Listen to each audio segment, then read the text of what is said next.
Welcome back to year number 11, the conference championship week. We face the Ohio State. Now, Lee Corso is picking us right now. We're rated an A+ in every single category except for defense, which if you watch the season, you know why. Ohio State is a B+ across the board, but still an 11-1 team that is very good, and we got to obviously keep our eye out on them. Now, again, as you probably remember, we locked up Torrey Charles Awara, Lucius Thomas, Brady Sickles, and a couple of other guys. We still currently have 5 recruits that have not signed, and we're going into the offseason, meaning that we pretty much have to put a lot of points into them for signing day. The crown jewel for this one is definitely going to be Jay Bohm. We have a very good lead right now. We're up. We're probably going to put like at least 10,000 points behind this guy to try to land him. And if we get him, I think he's a playmaker from day one. He could be a quarterback. Maybe we don't. I mean, we use a pocket passer. He could be a shutdown corner with 90 man coverage, 93 zone, 90 press, 82 catching. This dude could even play wide receiver, probably a punt returner. He's probably the closest thing we've had to Mike Hemphill since Mike Hemphill went and graduated. In our draft class currently sits number 2 in the nation. We get Jay Bohm. We are a lock for the number 1 in the nation. You better believe it. As you have probably already seen, we're sitting at number 2 in the nation, but UCF is the number 1 team in the nation because Alabama ended up losing. They fall to number 5. So your top 5 are UCF, Cascade Valley, The Ohio State, Miami, and Alabama. Penn State sitting out there at number 6. Probably not really going to get in the college football playoff. This last week is going to be pretty wild. We play Ohio State. Miami plays number 9 Clemson, and Alabama plays number 22 Florida. Alabama probably on the outside looking in, or actually no, Ohio State or us will lose, and they probably jump in because if they beat a ranked opponent, they're taking care of business. And speaking of taking care of business, Tyrell Brown, despite some issues with running the football earlier, he did really well last week, 136 yards on the ground with a touchdown and 85 yards receiving. He's ahead of Alex Caver. He's ahead of our very own Warren Fullwood. We could have the first true freshman in Cascade Valley history to win the Heisman. That'd be incredible. Only the second player ever to win it, so I mean, it's kind of crazy. Now, Ohio State is led by John Mertz, who is 2,700 passing yards, 29 touchdowns on the year. They've got a solid running back who's got him over 1,000 rushing yards and 15 touchdowns, with a backup who's got himself 8, along with Mertz himself running around a lot with 8 touchdowns as well. And then the receiving side is Norman Bennett, the 6-foot stud out of Tallmadge, Ohio, 1,000 yards for him, 12 receiving touchdowns. Ankerson, their tight end, has been a very big portion of their team as well with 7 touchdowns. Really, after that, it kind of falls off pretty significantly. Those are the 2 guys we got to worry about today. The Big Ten championship game against The Ohio State University. We have our work cut out for us right now. Fullwood and company have got to put on a massive show today. Fullwood's out here. Sees a guy, throws a dot. It's Porter Ryan, who has been big the last couple of weeks. A little pressure on him here. Fullwood, again, showing why he's up for the Heisman this season with a nice first down run. You got to feel for Warren Fullwood, though. This is the second time in his career he's been up for the Heisman at the end of the season. And he's just got his teammate ahead of him right now. And he really is probably not going to win it, but he's still hoping to have a great year. Fullwood in this offense are doing absolutely stellar at the moment. Fullwood feels the pressure. He's rotating out to the backside. Looks for something, has nothing, keeps it, and smartly gets out of bounds after a 16-yard rush. Fullwood makes another adjustment here. First quarter has been going absolutely their way at the moment. Fullwood just cannot find guys open. Throws it back across. He's going to find Antonio Vaughn inside the 5. First and goal. Fullwood feels the pressure. He's got to throw it away. He goes through the uprights. If that was a field goal, it'd be good. Tyrell Brown really's only had about 1 run or so on this drive. He gets the opportunity for the ball up here, goes up the middle and gets stood up at the 3. The opportunity on 3rd and goal. Can Cascade Valley convert? Across the middle. It's a tough one. Antonio Vaughn had it, got his feet down, but it's dislodged in the last second. And what will Cascade Valley do? Normally, Coach Mervin McMervin would go ahead and just risk it for the biscuit and go for it. But in the conference championship, when we're this close to another college football playoff, we got to go ahead and kick it. Clemson is on the verge of beating Miami, which could be a major shakeup right now. Ohio State lining up. We haven't really seen much tape on them this year. Not exactly sure what they're going to do, but it's a dot on a post corner, and Flemister is out of bounds after 25. Keeping this train going. They go to run this time. They bounce to the outside. Our guys are absolutely clueless. We cannot tackle this man. 25 is still moving. Kendall Owens is not going to get there, and Liddell is an absolute stud. So we felt good about having a solid drive and getting down there and putting, some points on the board. And then we see them go down the field very quickly, get a rushing touchdown, and well, here we are. It's a tough world for Cascade Valley, but they have Warren Fullwood. But they know that he likes to run, and they're stopping that quickly. Florida ended up beating Alabama as well, which is a major shocker. Not a lot of people thought that was going to be the case, but it was. And Florida's going to make some moves. If Clemson wins at number 9 against number 4 Miami, could they jump into the college football playoff as well? The good news is, though, we got points in our last drive, and despite it not being a touchdown, we should still be okay because we have that man right there, Tyrell Brown. Second and short, Ohio State stacking the box. They had a lot of dudes ready to go, and Fullwood was ready to put that thing on his hip and keep it moving. Fullwood's been really successful on the ground, 41 yards rushing already and counting in the first quarter. And we're only halfway through. Another run here for Tyrell. The man kind of got depleted. 2nd and 8. Or Derek Johnson comes in, the big fella, known for being a touchdown vulture, finds a nice gain of 8 up the middle to get the first. Forward again, making quick adjustments here. Sees his guy on the edges, Jalen Clark. Jalen Clark is going to get right past the defender. He's in the end zone, and all of a sudden, Cascade Valley's back on top. If you're Ohio State, things get spicy real quick. What are you going to do? How can you answer back? Will you give the ball back to the man who refuses to be tackled? 2nd and 3. Bring a guy over. Lots of pressure in the quarterback's face, and he unleashes one that only a Cascade Valley bench warmer could catch. 3rd and 3. The pressure's real. Trying to make sure the quarterback is uncomfortable as possible, but it doesn't matter. He throws a dot here to Muhammad, who gets forced out of bounds. Ohio State stays with the heavy set to go right back to the run. And look, this dude just is too tough to tackle. He's averaging an unbelievable amount of yards per carry. Trying to bring some pressure here. Christoph Houston company trying to get into the backfield, but this blocking by The Ohio State University is too crazy. No one can tackle Oladelli, and this dude is going for another huge run. Over 100 yards rushing in the first half by Ohio State, and we're only in the first quarter. This dude's insane. This is very quickly showing that Ohio State is an unbelievable team with a whole lot of talent, and they can absolutely beat us if we don't get a stop on defense soon. Ohio State hasn't seen someone this athletic, this good at the running back position since probably Zeke.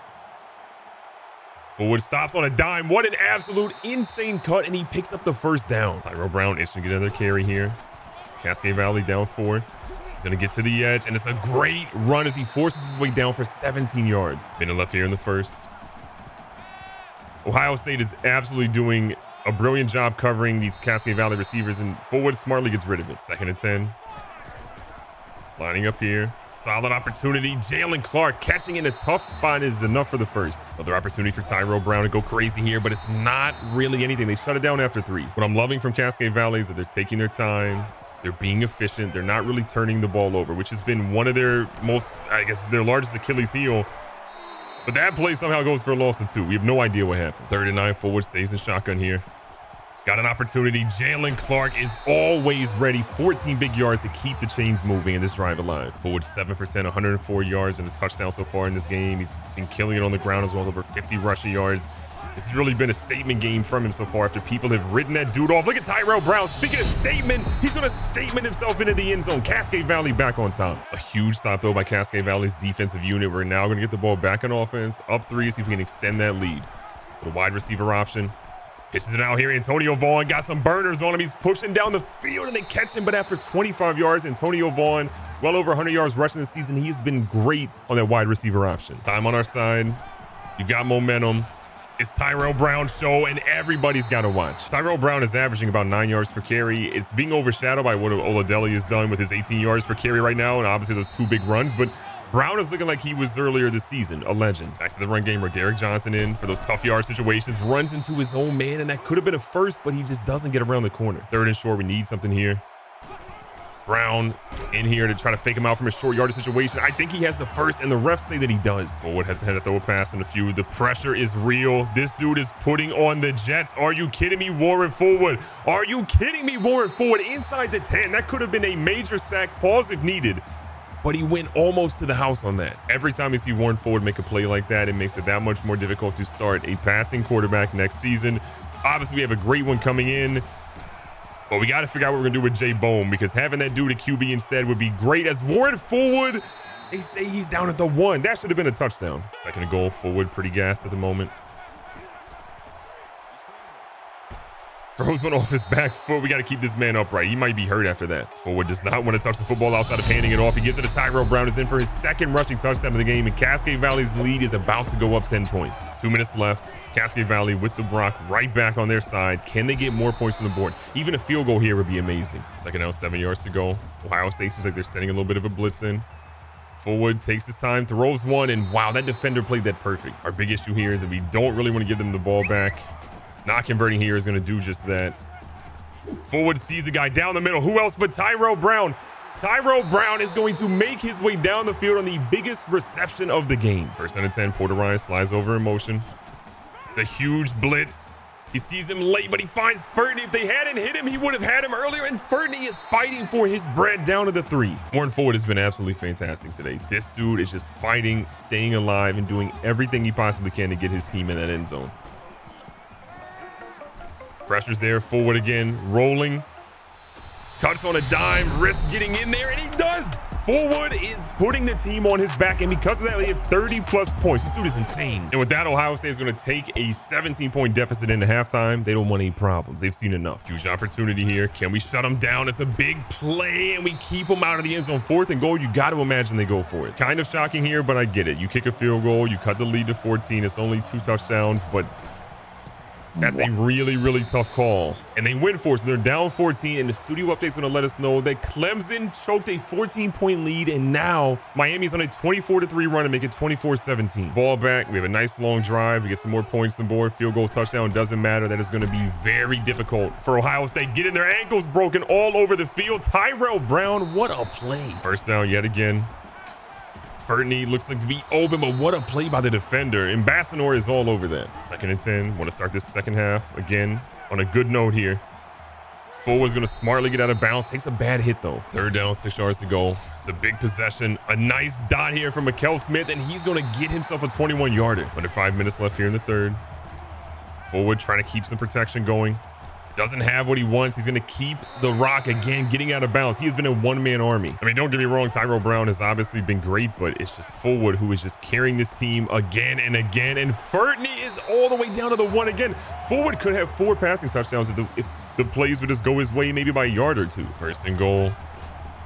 Little halfback screen drawn up, but they were all over that one. Tyrell Brown gets a loss of 4 in that one. 2nd and goal. Forward's under center. Sees his guy. It is Fertney, who is having a renaissance game. Early on in his career, Armani Fertney was an offensive weapon. Since then, he's been more of a blocking kind of guy with big play potential.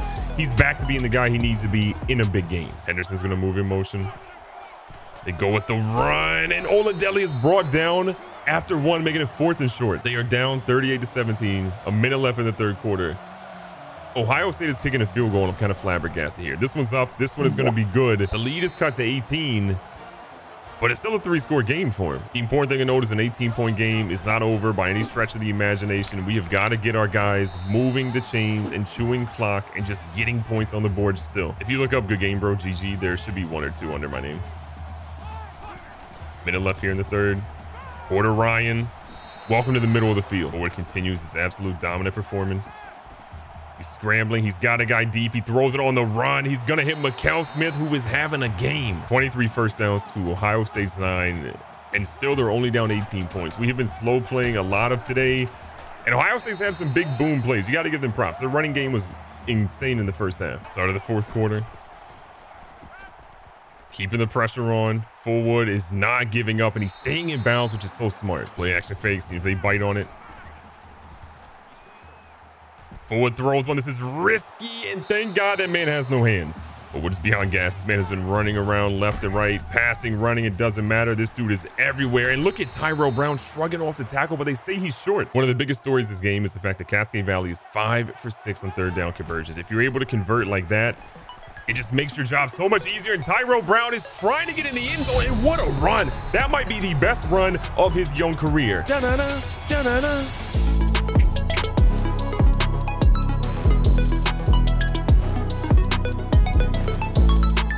Doesn't mean anything at this point. It doesn't cover the spread, but Ohio State is trying something, and Kendall Johnson is having none of it. This man's doing jumps for no reason. We have picked off Mertz so many times.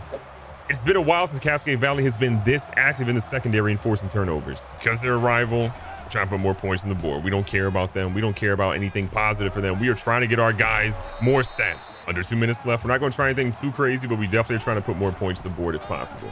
Tyrell Brown breaking ankles, absolutely changing gears, and moves it again. 314 rushing yards right now for this team. Another run here for Tyrell Brown. He's been so good, and he gets another first down. It ends up not being a first down, but it's pretty close enough. Forward lines up. Back to the play action, see if he can catch him a little bit.